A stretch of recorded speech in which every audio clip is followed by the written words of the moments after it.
Okay, we left off where my son was being forced to be an informant after he had just overdosed, died, and they Narcaned him. This all happened within 2 hours. 3 to 4 hours later, my son comes home with me. He's scared to death. He doesn't want to do this.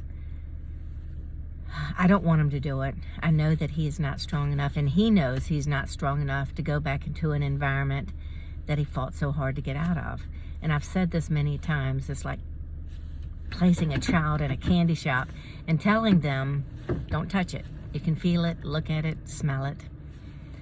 Anyway, he was scared to go to jail, so he felt like he had to do this. And they only told him he had to do it twice. Well, they lied. So after 2 times, first they brought him down there, supposedly signed some paperwork,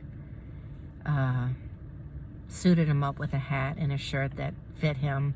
He was a little preppy, so they dressed him what he would usually look like, with a little button down and a hat.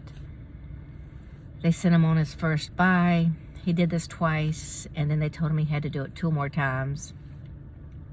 He reminded them, you only told me twice, but they said, you're going to do it 2 more times. He did it 2 more times. The entire time there were texts going back and forth from my son to the detectives and from the detectives to my son.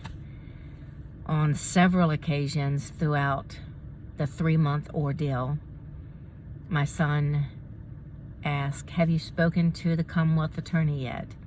Have you spoken to my probation yet? And every time they'd either answer, we're waiting for a response. And on 3 times they said, yes, you are fully approved to be an informant, or yes, he has approved you, or yes, you're good to go. So I have all this on text.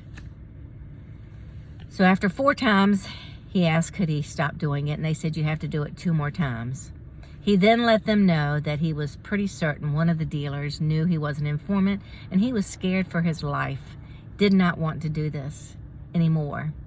They told him he had to do it 2 more times.